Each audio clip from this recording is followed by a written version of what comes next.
Bam! Welcome to the show. Welcome to the space. Welcome to Inside Your Mind, a special place where hopefully today we're going to navigate shame and blame and how to reduce the need to feel shame or to shame others and reduce the need to blame others and take responsibility, abandoning the victim stage so that we can get to some deep healing. So shame and blame has to be one of, unfortunately, the hot topics of today, simply because in the world we're 2021, October, and the world's divided in many ways. And that divide, without going down that rabbit hole, is based on personal decision on how to handle your health and what and how your decision may or may not influence other people's health. That is the icing on the cake, but the cake itself has existed forever, and we tend to bake it over and over and over. And unfortunately, when that does happen, people get their feathers ruffled, people get uncomfortable and retreat, people lash out, and there's not a lot of synergy for solution, especially when there can be a bridge of communication. So today we're going to talk about how we can create that, where each of us might be sitting in the blame and shame game, where we can find a way to help those around us who are struggling in those departments by holding space. We just finished talking about the medicine family and some of the dynamics involved and the value in that being holding space for the people that are there so they can have an epic journey and they can have an opportunity for seriously deep therapy. And so we're going to have some therapy here today together, and I want to thank y'all all for being here. So we've got some guests from out of town, we got some regulars, and why don't we go around and just share what it is that in your mind is in society something that can be solved when it comes to shame and blame. Doc? For me right now, just in the midst of everything, the blame and shame with people that are vaccinated or not vaccinated, blaming people that are vaccinated, blaming people that are not vaccinated.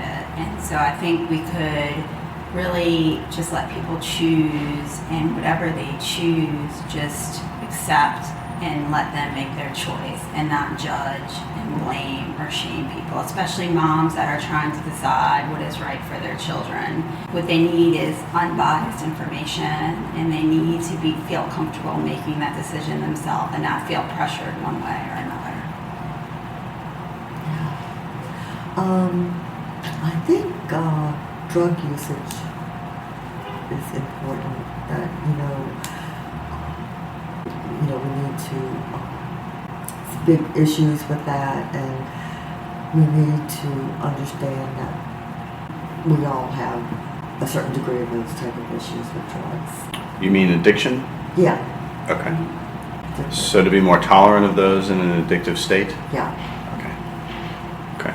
So then. I don't even know what to say, because I'm trying to deal with the blame and shame of myself. So I feel like as much as work with myself, I kind of open up to the world. So I see people in a different way. I'm like, okay, I have walked in your shoes, and if I haven't walked, I cannot judge. So that's what I'm trying to work myself, so I can kind of explain to others. Mm-hmm. That's beautiful. So you're in the solution. You're solution oriented. I guess just realizing that everybody's at a different point and different things work for different people at different times. So just to try to be more understanding of other people and just try and realize that hopefully they realize what they need, even if you don't understand it, and just try and be more understanding and not blaming them for what they need, I guess. A challenge to do, but definitely the right way to play it. Yeah. Okay, no worries.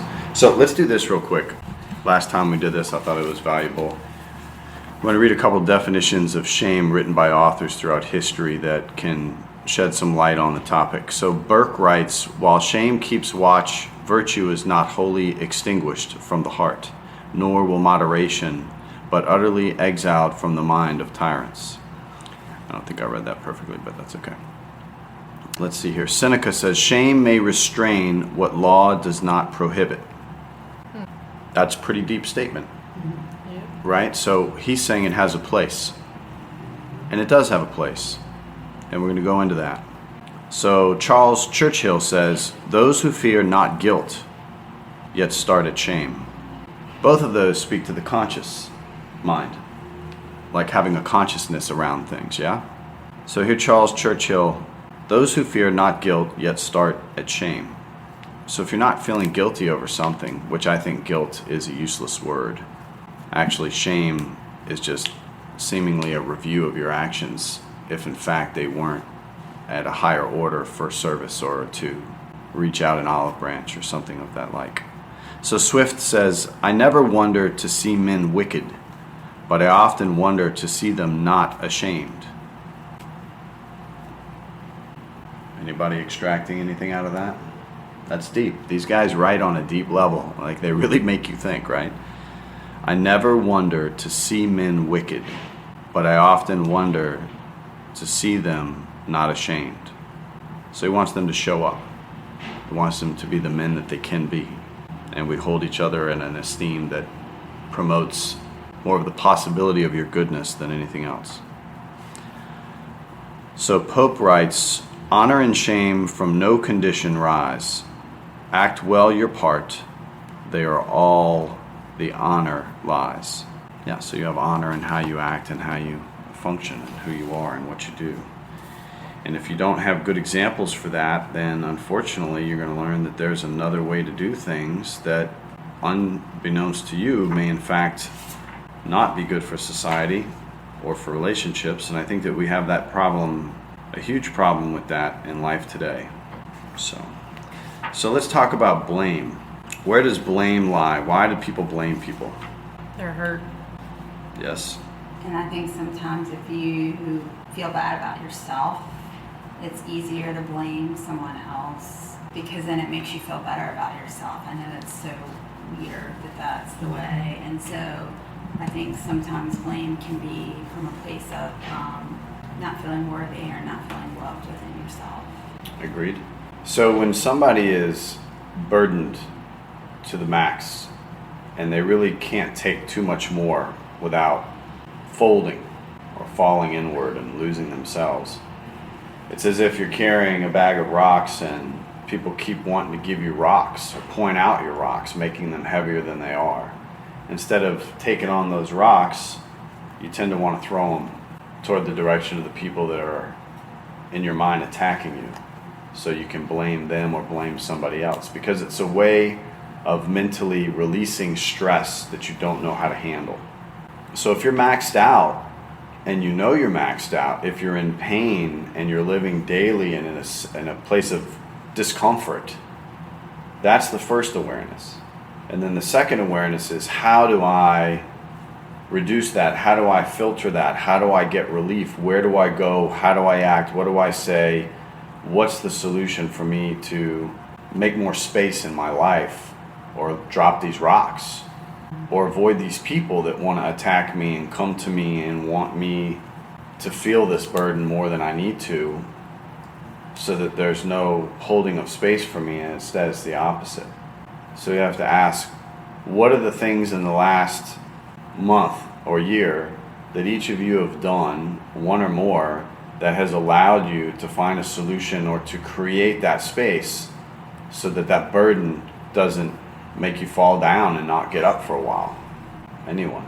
What do you do to support your not blaming other people and taking responsibility for yourself?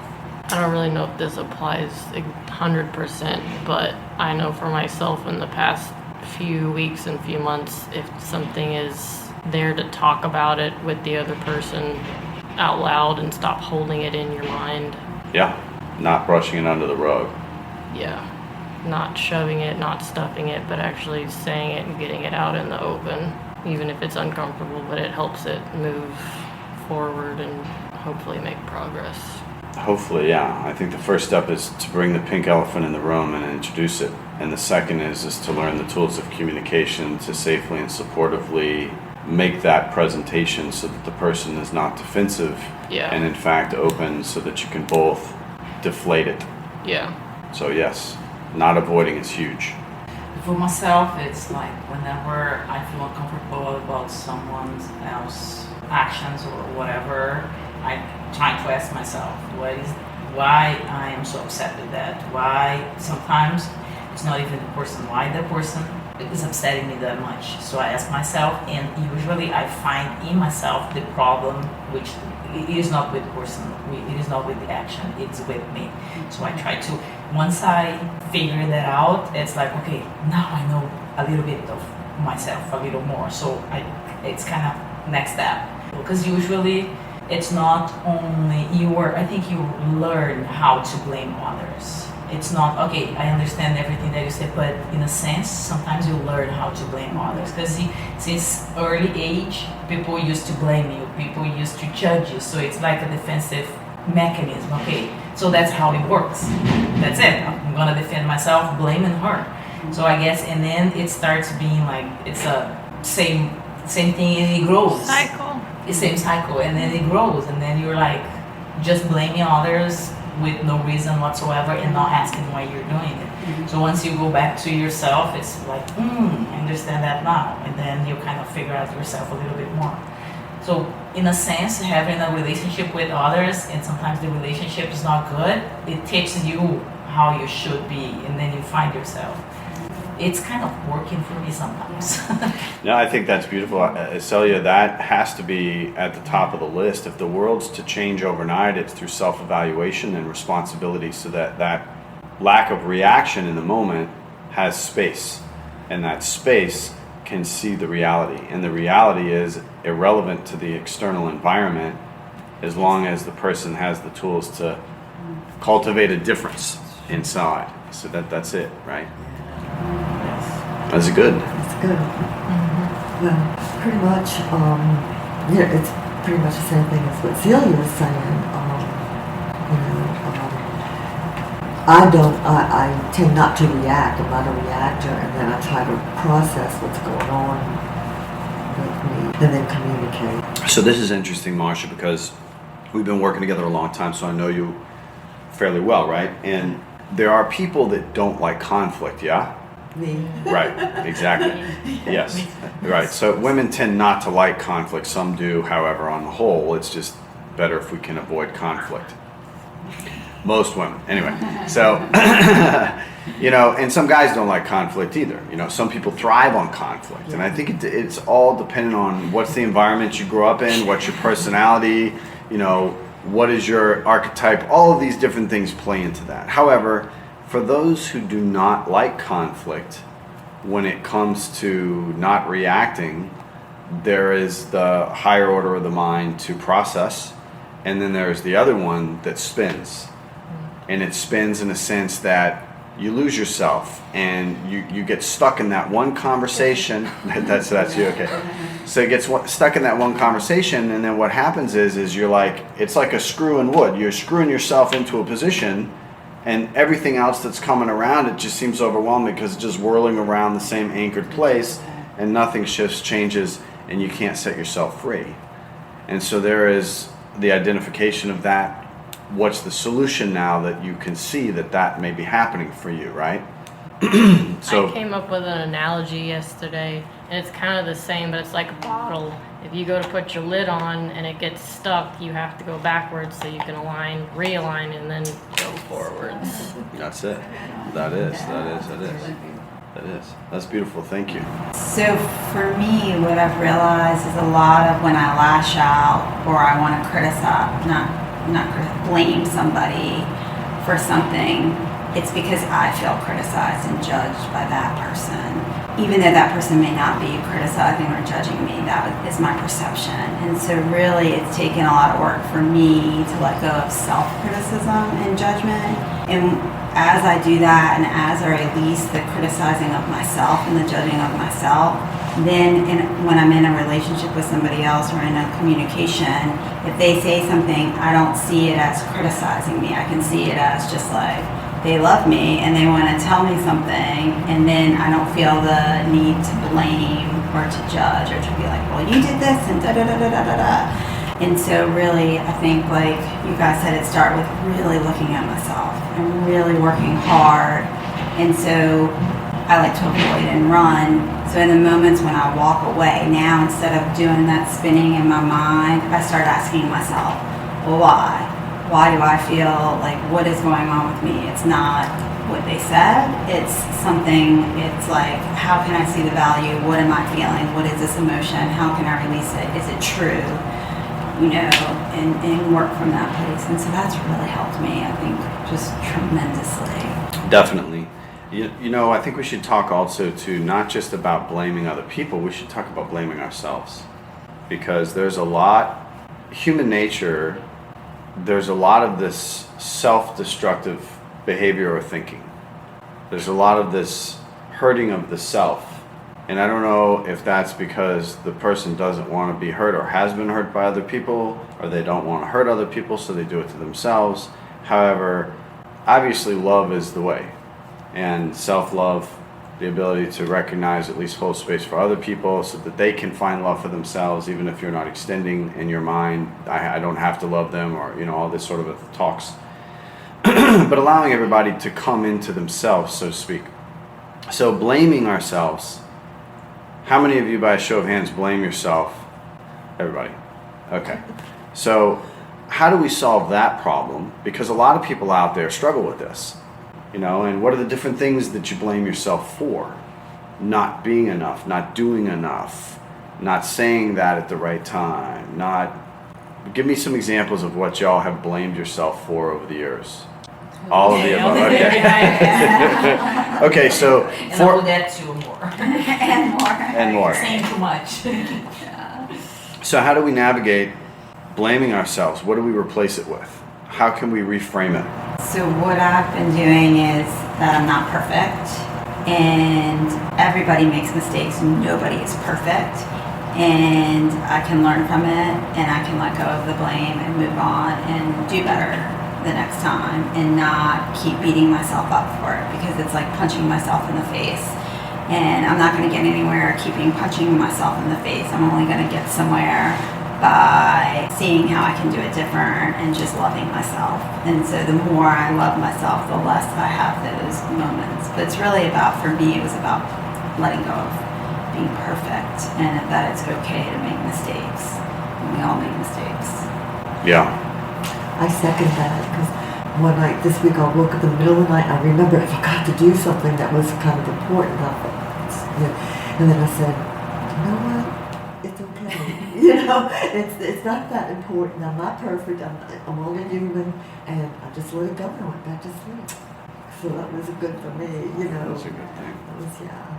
You know, some people throw the baby out with the bathwater, meaning that, you know, you do something wrong, and let's say it's something you're learning or something you've gone a long distance in to create, and then all of a sudden something goes wrong or awry, and then you just want to drop it all, walk away, and give it up. And so you never get to any conclusions, or you never work through the discomfort. There's not a lot of growth because there's these stopping points that become your new benchmark. But what's worse off about the benchmark in that one particular area is that it's acting as a benchmark in every single area subconsciously for you when you're doing the next project, the next relationship, the next this, the next that. And so that self-blame is destructive to the progression of your life as you evolve as a person, and in all of the things that you're meant to do. Like, we're all meant to do many things, and those things are really defined by our decisions, and those decisions are a continual fork in the road for what direction you're going to take. As long as there's forward movement, you're going to arrive at places that you belong. It's when the blame occurs that you stop, and like you said, you go backwards. It's really not in that instance about going backwards. It's about recognizing the lesson and then either sidestepping. You know, if you're dancing with a partner and you screw up and you both don't know what to do, or you're off the rhythm of the music or whatever, the easiest way to solve the forward movement is do a sidestep and get going. Just like if you're going to run into another partner, couple partner dancing, sidestep and get going. And life is a movie. And you're each your own star, and no one knows your script but you. So if you can laugh at yourself, and if you can move to the side, if you're running into the wall or another person that doesn't want to budge, you can move. And so it isn't about being right. It isn't about the argument in the moment. It isn't about convincing somebody. It isn't about blaming the person either. It's about, I'm at the place in my life where I'd rather be happy, so you can be right. And I'm going to sidestep and I'm going to move on. Because I don't need you to acknowledge me. I don't need you to hear me. I don't need you to think I'm right. I don't need your approval. I don't need these things that I can give myself. And the biggest thing I can give myself is love. Love enough to recognize that I'm going to move forward no matter what happens. Life's hard, straight up. Anybody who doesn't think life's hard, God bless you. You know? And it's not to keep the mindset that life's hard. It's just to reality check yourself into, you're going to have challenges and obstacles, and life's going to kick your ass. And it's kicking your ass namely because you're not paying attention, you're being stubborn, you're not wanting to change, you won't shift, your thinking is too rigid, and as a result, your body suffers. And if you fight that further, the people around you suffer, and eventually it just becomes a shit show. And so, get on the toilet, take a dump, get what's in you out of you so that you can move forward, and then decide to do it differently because you're holding too much stuff. I'd like to say something to that. I think you hit on something. So it's change. So if you really want to see that shift, you have to become somebody different almost, and somebody that lets go of that, of how you would normally react or how you would normally see something, and really see it differently and see it hopefully with more love and more beauty, and just bring in those feelings. And that's the work, because we get stuck, but it's comfort to stay in those same things because we know what to expect. We don't like uncertainty as a human race. It's not something that we embrace. However, embracing the uncertainty and the change is where the transformation and the growth occurs. And that's beautiful. So you and I had talked a while back about doing a little short cast on this topic, and I think it's appropriate right now. As it relates to blame and shame, when in the dynamic of a family or a company or any entity where an individual has played a role, unfortunately, and a lot of times, the collective group likes to hold that person in the same role because it makes it easier for them to stay in their role, which is where the dynamic of change of an individual in a family basically is like an earthquake to the foundation of those in the family's mental and emotional stability from staying where they are, versus also cracking all of those dead parts off and moving into a different suit, if you will, or a different frame for that person's ability to live. And so you hold each other in those spaces because it's comfortable and you don't want to change. God forbid he or she change, because then I have to look at myself. And a lot of times the individual that plays a certain role everyone likes them to stay in that role for is because they're carrying all the rocks. And if they put down the rocks and they're free, all that energy opens up and it's going to hit them like a tsunami that's going to clean through their whole system of energy and disturb all of those things that they're not dealing with. And now that's all laying in front of them to see. And that's hard. And that's really hard. So people can change. Getting into a relationship where you want the person to change is a recipe for disaster. In a relationship, it only takes one of you to truly change. And through that, exactly what I just discussed, by default occurs, and that person is going to either change or not change. However, when you love somebody, it is very prominent the subconscious effects that change in the individual making the choice to do so has on the partner or the family members or otherwise. Because they get to see, even though they may feel all these new feelings that they don't like because they're faced with themselves, they get to see the better part of their partner. And they're like, whoa, wait a second, I want some of that. How do I do that? Well, you've been watching, you've been listening, you've been paying attention, and eventually you just start to kind of scratch the itch and check it out and test it out and do it, and maybe take that class or read that book or have that conversation or stop that drink or whatever. And the next thing you know, you have your transformation. So when we're in a relationship and we're constantly blaming the other person, it's futile, it's pointless, because it's about, as we discussed, it's about you as an individual making those hard choices to grow despite your partner's not growing. And then the universe has its own order, right? So then the universe throws in there a little hurricane or a little this or a little, natural disaster, or there's a car wreck, or there's this, that, and the other, and it's going, hey, by the way, give you a little nudge. Your partner's, moving along. You need to catch up with him or her, And there's that.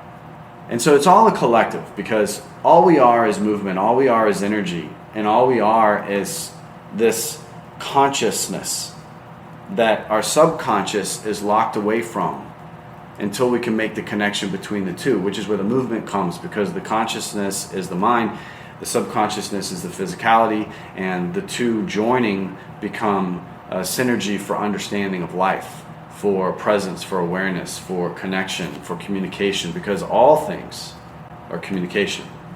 How you sit right now is communication. What the weather does is communication. What we don't say is communication. Our patience with each other is communication. Our actions are fundamentally the ruler, and those with fancy words don't really know what they're talking about when they're trying to ignite this higher order of intellectualism. Who cares? Is that going to work for a baby or a kid? No, it's probably not. But that starts early. That's when the mind, the subconscious is formed. So in a family that had parents, that had grandparents coming from after war or whatever, they already had their mindset. So they kind of, instead of, okay, life is movement. When a child, it's all about knowing things, new things, and then you come to a family that kind of put, family, school, society, put you in a cage. Okay, that's how you should think, that's how you should act, that's how you should do. If you don't do that, you're not good enough, you're not worth it. So, and then we start blaming ourselves. Okay, I'm not good in math or whatever, I'm not good in that, oh my gosh, how bad I am, oh my gosh, I'm not a good human being because I think that I have whatever, I blame someone, so I'm not a good human being. So I guess we are free, we are born free, and then we are put in a cage. And it's true. So what do we do now? Because all of us were raised like that. From some standpoint, we were all put in this cage. Go back. Are you gonna rewind and find the things that made you think that way instead of that way? And then let it go. And then let it go. Because if you stay in that, right? So yeah, you have to rewind and look. But if you stay in that story and you continue it, it continues forward in your life.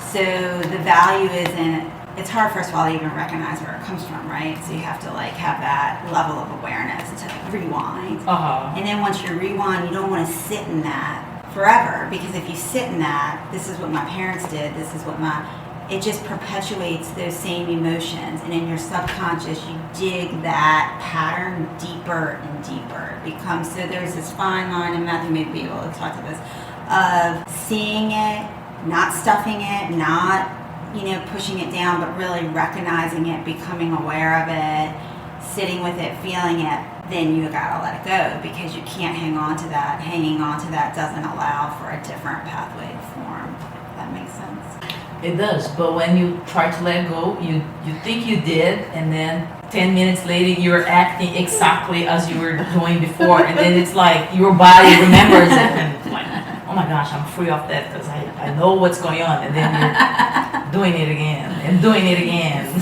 So what I would say to that, then there's another layer to it, right? So it's not just what you thought, there may be other pieces to it, other feelings attached to it, other emotions. And so keep asking, why do I keep going back to that same pattern? What else is in that pattern that happened to me? If it was just anger, but was there criticism? Is there shame? Is there something more? Because if you keep, and until every single emotion in that thing is released, you will keep going back to it. So it takes a lot, it's awesome though. I mean, because then. So talk to what you always say about, having a positive overlay so that it has a place to replace. So as that groove is being repeatedly deepened from this thinking that was given to us through our families of lineage, from their circumstances of life, there needs to be a decision that these things are great that we received, these things aren't great, and they need to be replaced. And so those replacement things associated with shame and blame and being in a cage are really about opening the cage, but opening the cage and giving something on the other side of it that makes it more attractive for you to stay out there. Does that make sense? You know, it's like a dog that's kenneled on a regular basis. You don't have to lock it. No, you don't. No. And that's what in large has occurred in our society of life today in different countries in different ways. And those pulling strings know that.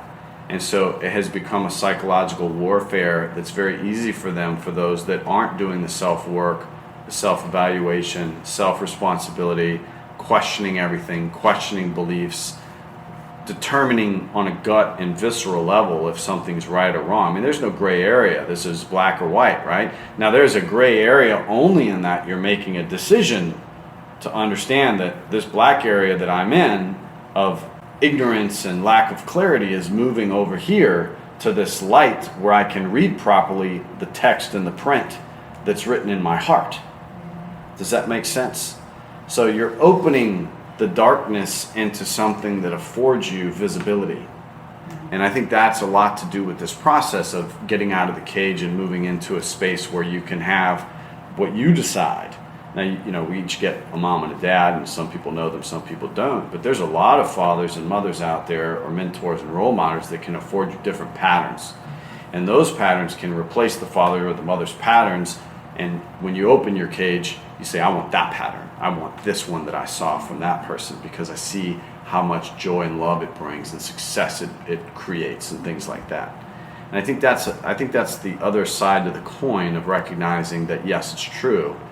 All of us in some fashion have, unfortunately, adopted through default this system that is in a big part a cage, because we only know the names of things because we're taught them, when in fact your mind can do wonderful things with that same object or color that has no association. It's just can be a complete emotion, and the emotion can really move you to be. You know, the path to enlightenment, the path to evolution of the self is a lonely road. And in today's world, it's more populated than it's ever been.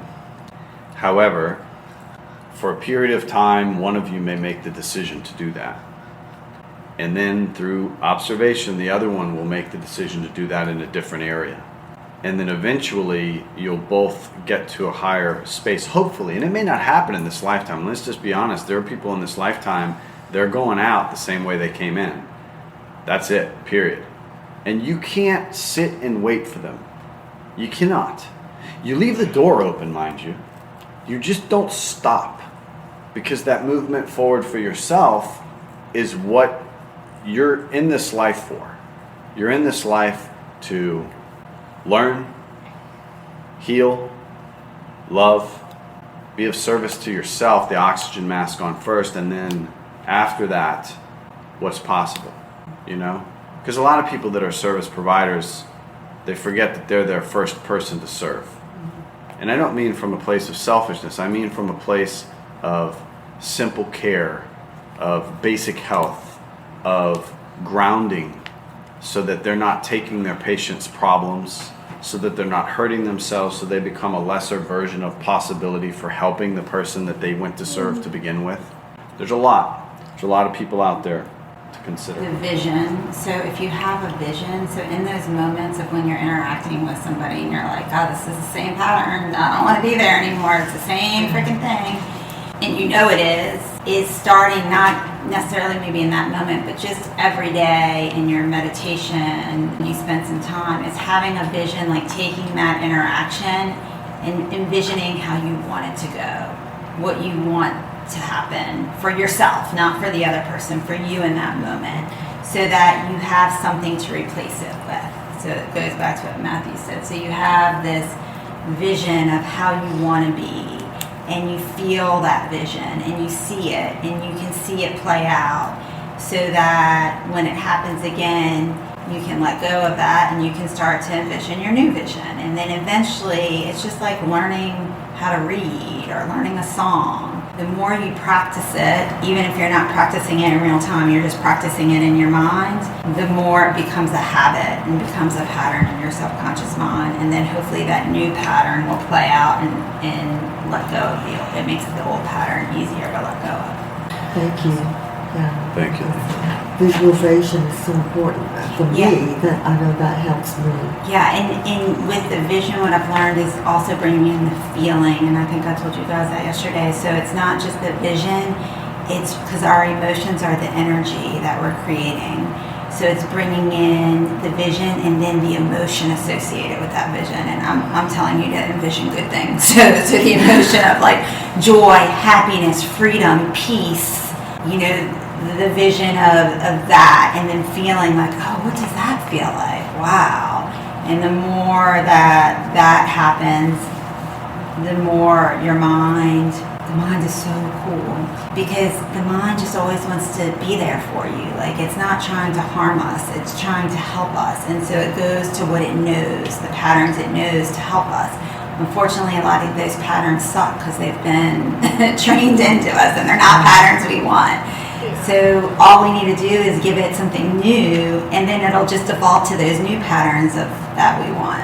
So it's just a big, huge computer that's amazing and beautiful that we can program for what we want.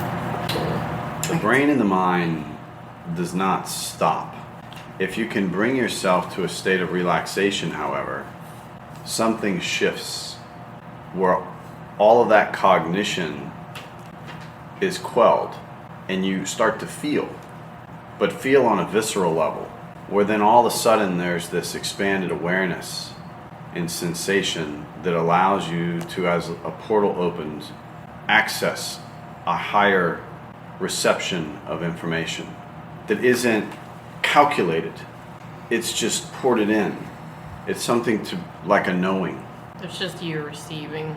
But what does visceral mean? So visceral relates to the organs.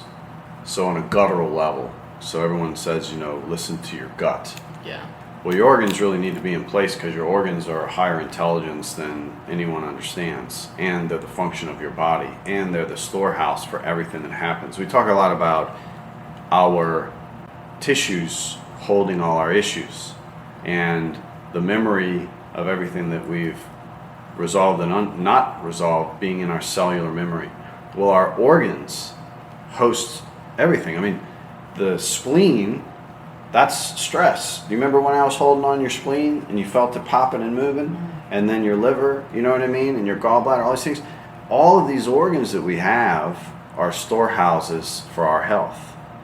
And they need relief as much as anything else in us needs relief, right? So, what do we do when someone's blaming us? So let's just break it down on all the different ways that this can go. So somebody is blaming you for whatever, and you're in the moment. Maybe you're caught off guard. Maybe you can anticipate, oh gosh, I know this is coming, and you're being blamed. Now, I watched one of my teachers do this, and I thought this was beautiful. And the student was ignorant enough to question the teacher in a way that didn't make sense, and was saying that he was this, that, and the other. And the teacher said, yeah, I'm stupid.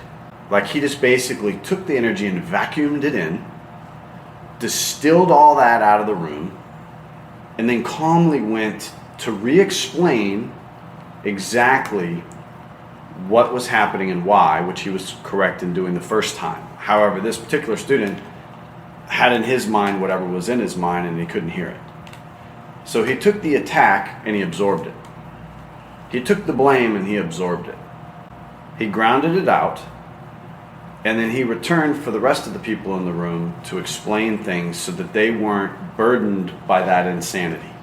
Okay, so when you're blamed by something, whether it's a one-on-one situation or whether it's in a group, now shame comes from blame when there's a group, right? Because then you're like, oh my God, all these people are going to think these things about me, and whatever the case. And so then usually there's this very defensive or aggressive reaction as a response to that blaming. which makes it even worse. So then you've just got a bonfire from a match, right? The reality is that your character is not determined by the opinion of other people. Your character is defined by your actions and what you choose to do and not do. And there's a lot of strength in that. And here's how this is understood on a deep, visceral level. Every single one of us communicate to each other, whether you know the person or not, immediately by your subconscious.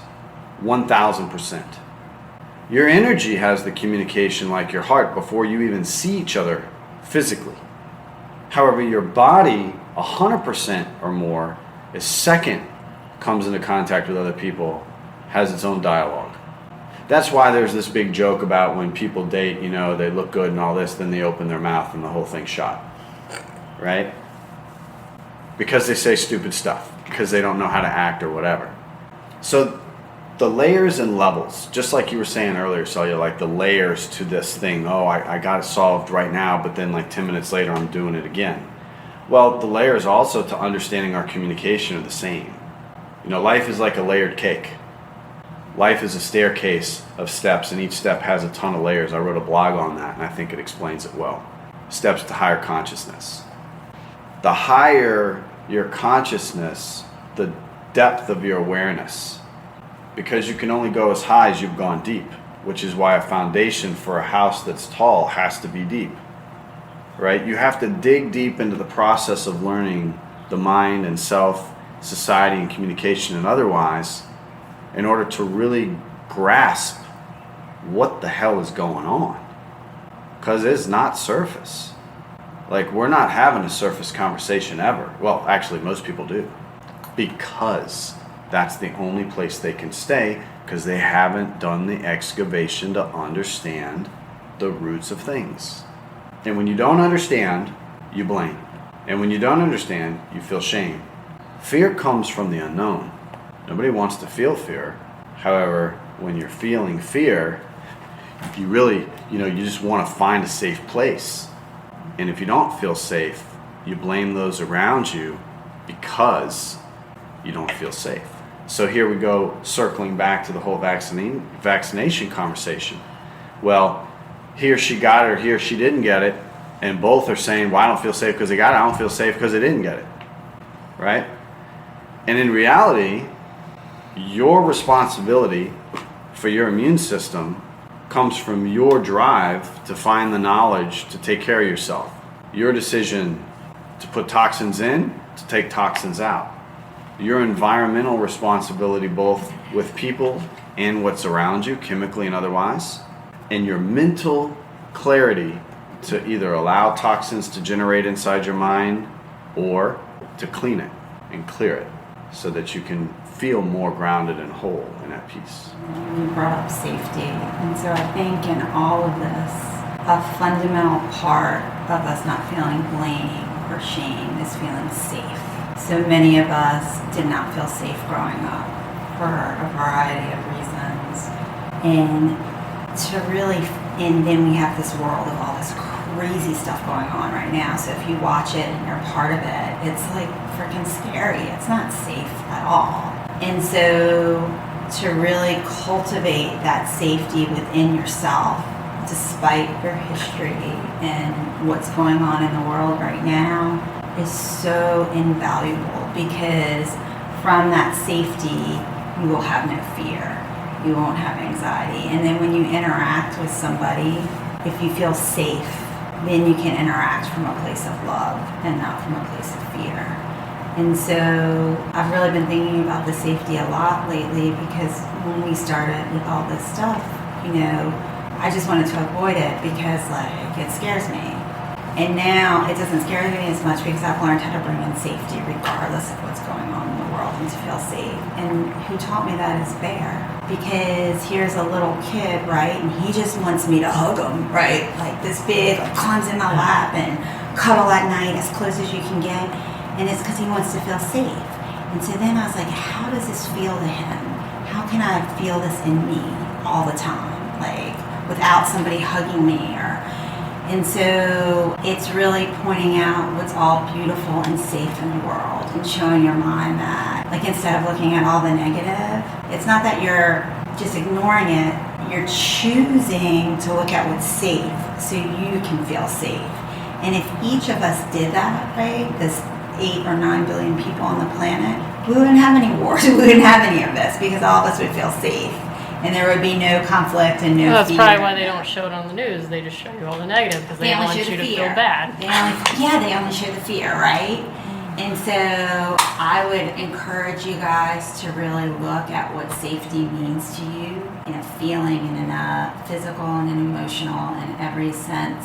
Because I think bringing in that no matter what, you're okay, you're safe, you live in this world, and it's a beautiful world. Really opens up the freedom to have better relationships and better communication. So let's walk ourselves into a space right now where we can think of a time where we felt safe. All you need is one time in your life where you felt safe. One time. And I want you to go there, even if it was for 30 seconds. And I want you to let yourself sit in that space as if it's timeless and would never end.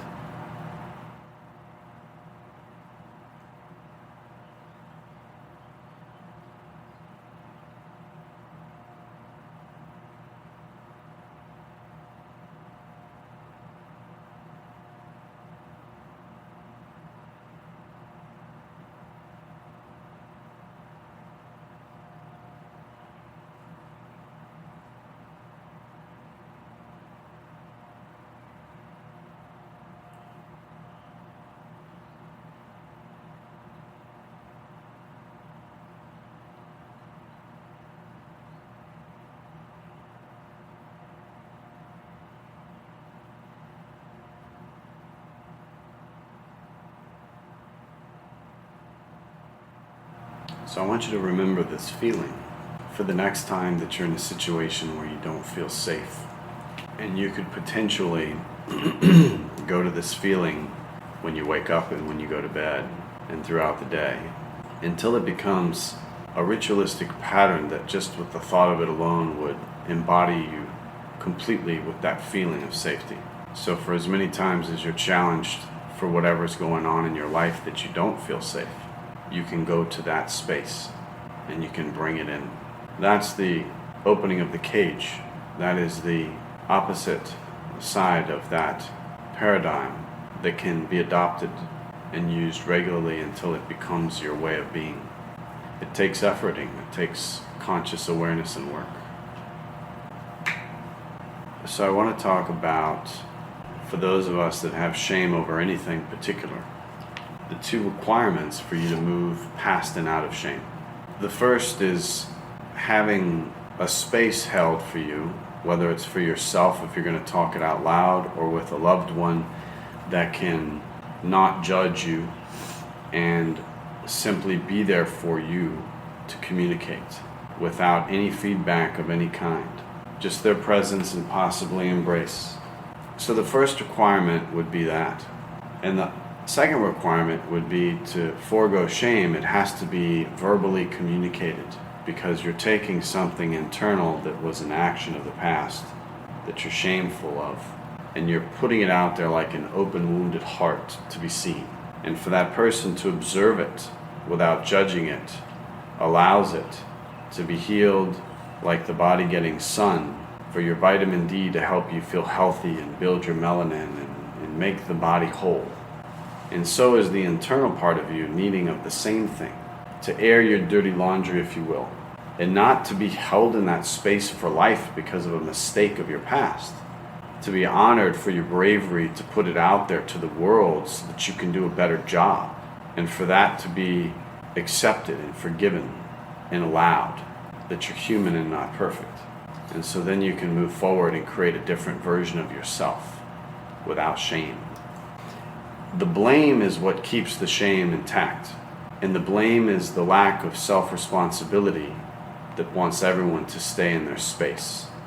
In the world right now, everyone's in each other's space. The problem with that only occurs when you're not okay with the space inside of you.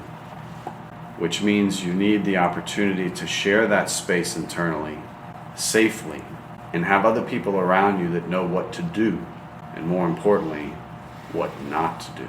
That is the healing of the world. That is the cleansing of the internal system. That is the allowance of movement. That is the freedom of the heart's healing. That is the gift of the ones with you. So if you want to be a gift giver, if you want to offer whatever healing that is possible, that is a great way for a person to offer healing to another person. And as Celia said earlier, they may in layers need to do that multiple times with multiple people. The caveat here is if when you would like to do that with a particular person who's not capable of holding the space for you, you as the individual looking to rid yourself of shame have to recognize the timing may not be right, their ability may not be there to provide that, and that's where that internalization and self-evaluation without reaction and finding another way to resolve it is important. Journaling, writing a letter and burning it, communicating it out loud in nature, finding a stranger at the bus station that will hold the space just simply there because they're happy to have someone to speak with, hopefully. There's a lot of other mediums you can use.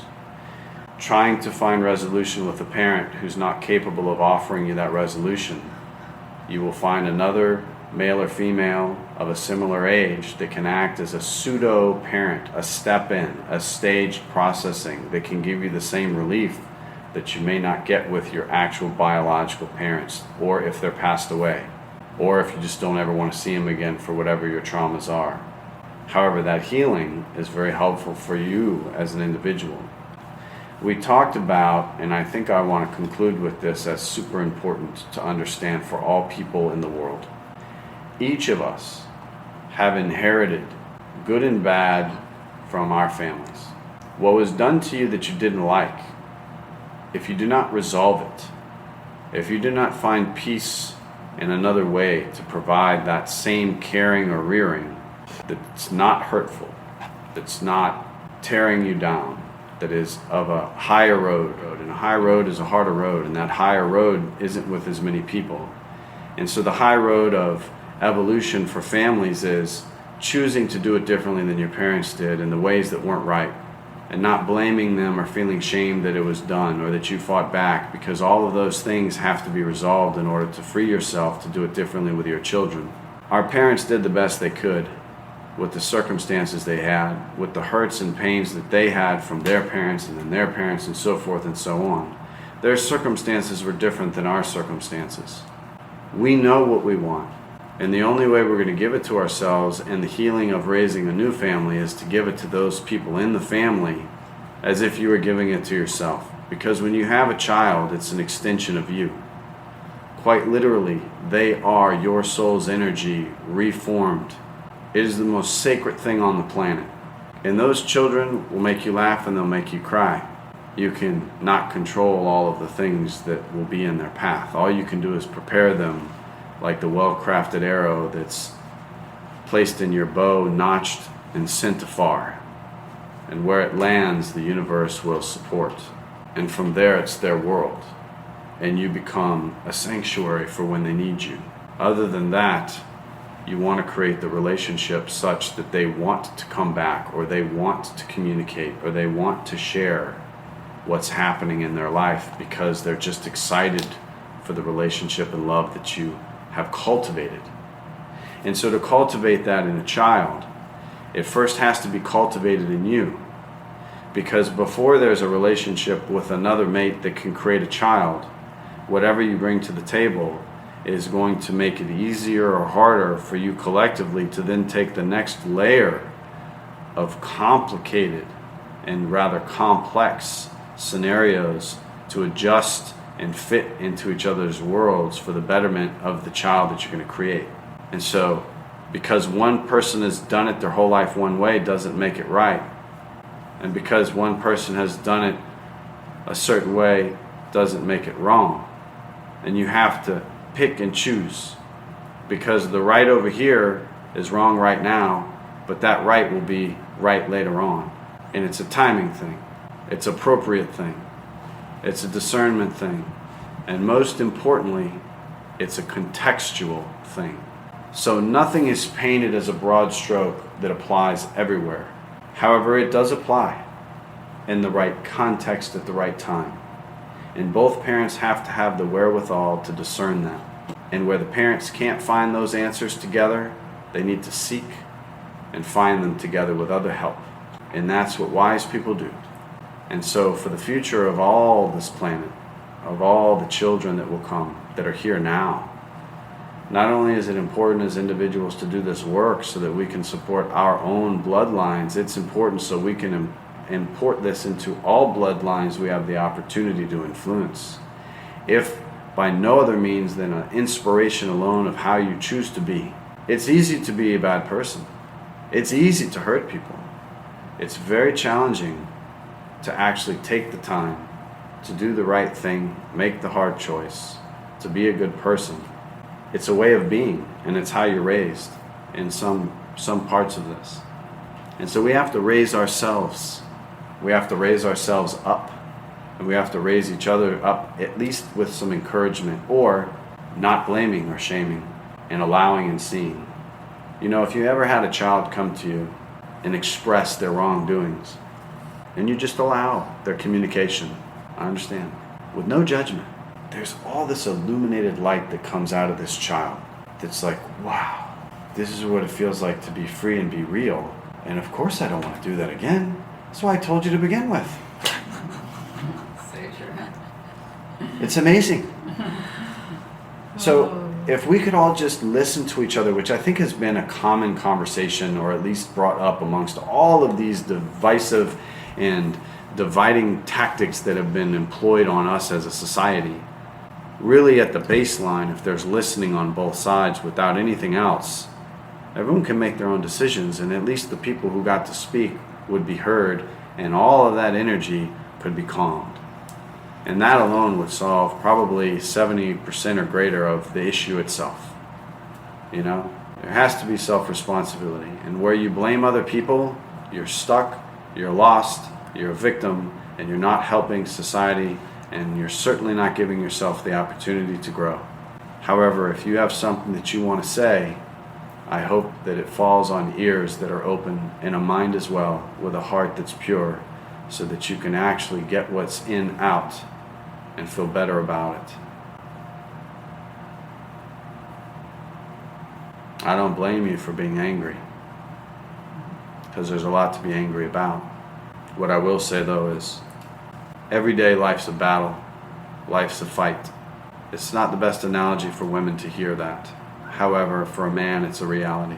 It's a fight to do the right thing. It's a fight to stand up for what's right. It's a fight to get out of bed. It's a fight to take care of yourself and eat the right food and to exercise and to be kind and all of these things. It's a choice.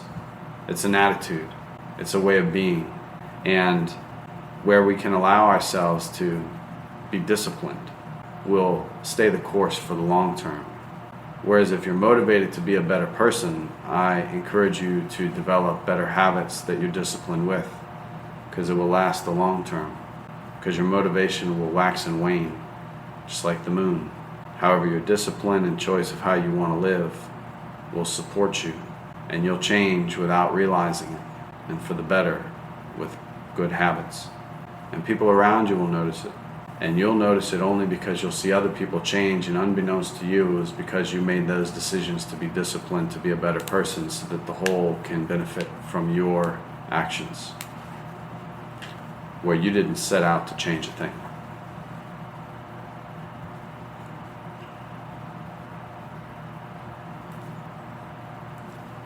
We're not going to fight to change everybody with everything going on right now. But we can fight for ourselves first by making decisions to do the right things for ourselves that will make us grounded and whole. There's nothing to be ashamed of when you're different, and you do it differently than your family, when you do it differently than the people at your work, when you make a decision to or to not be vaccinated. It is your choice. It's your choice to get out of bed. It's your choice to make your bed. It's your choice to brush your teeth. It's your choice to be kind. It's your choice. And where you forget that you have a choice and you consent to something that you don't agree with, you volunteer to be a slave. And that is your choice also. Slavery has never died until the person makes a decision inside that they don't consent to anything that they don't feel is right, that doesn't go through God's will, and God is in you, whether you believe in God or not, or whatever version you believe in. That innate energy and power belongs to you, and you can use it for good, and I hope that you will. However, until each of us meet our Maker, there's nothing to blame other people for. There's nothing to be ashamed of, as long as you're being real. So I hope everybody can keep it real. And if you don't like that real, I suggest you go fish in a different pond and see what you catch for yourself. Because if you're trying to catch everybody else's food, there's a problem there. Somebody didn't teach you to fish for yourself. So hopefully this podcast has afforded you some insights into how you can fish for yourself. Does anybody have anything they want to add or say? Does anybody not understand anything that we talked about? Did everybody grab all the analogies and between the lines? Everybody a fisherman here? Struggling fisherman. It's okay. You might have to jump in and try and catch them with your hands for a while. Like the mermaid that you are. If you make a basket and you put it under a bridge and it's wide enough and at the end it tapers into a place where they can't get out, you can just leave it there for a while. And after a while you can pull it out and then undo the bottom, and then the fish will go into a bucket, then you'll have them very easily. There's a lot of ways to do it. People in Asia know how to do this very well, very wise. They don't work hard, they work smart. And I think that this is about working smart. And when we're trying to work other people, that's not smart, because people don't like to be controlled. Everybody knows that. Those who don't like to fight allow themselves to be controlled. They don't like it though. So, but when you're in your own power, and when you're in your own stable mind, and you make a decision, I don't consent, and you say, I do not consent, there is a universal energy that shifts where you are backed and supported, and those who are oppressing you, they feel that. Remember that. Always remember that. Whether it's in your mind in a dream, whether it's in person with people, I do not consent. It's a heavy topic, isn't it? It's heavy because at the end, all that's left is responsibility. There's nothing else to talk about. There's nobody to blame. And I think that's where we arrive. We literally arrive at a place, well, we're all looking around and we all feel it. Everyone feels it. We feel it inside you, like it's intense. There's no one to blame. We are here and responsible for ourselves. And then you're out of victim mode. You can't be a victim. That's right. But it is more empowering.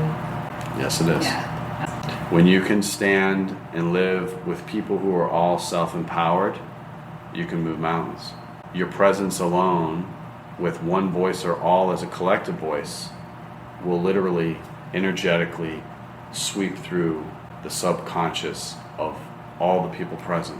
And it's in a place of empowerment from love, not from anger or fear. And so I think that... Or ego, like you or said ego, earlier. Yeah. It has to come from a place of love. Humbleness and- Yeah, just from love and from truth, your truth, which may be different from somebody else's, but a place of love. If we work from that place, So I think it goes back to when there's no blame and there's self-empowerment, that presence alone, when you as an individual, as a collective, all are on the same page, it can come from one voice or the entire voice, and that energy will weep through all the subconscious of people around you.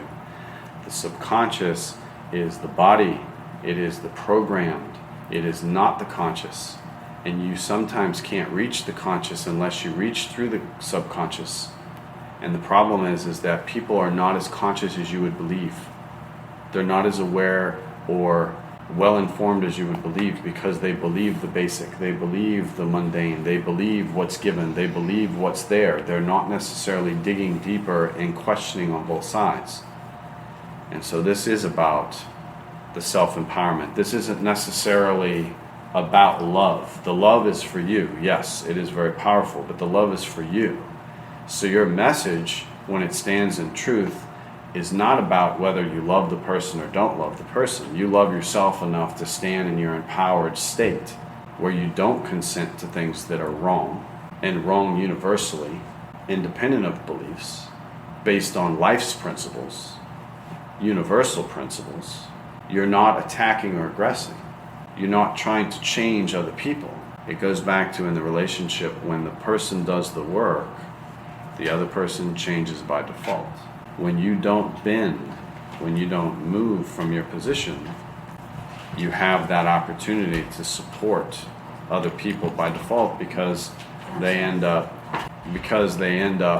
experiencing, oh, you know what, this is an unwavering tree, you know, I'm not going to push it down, so let me go somewhere else. And where that exists as a collective, those sort of foolishness things that happen, they aren't welcome because they can't influence it. It doesn't change, and that's it. Well, even though somebody might try to cut it down, the bigger the tree, the more sturdy it is, and they are not going to be able to, or they're just going to it's going to take a really long time. Yeah, and when you have a lot of people standing together, you know, you're either going to... Basically impossible to cut it down. Yeah, I mean, nobody's getting out of this alive. It's how you... I am. It's, oh, really? Yeah. Well, let me see how... Let us know how that's happening. Can't let you know, you'll be gone. Whatever.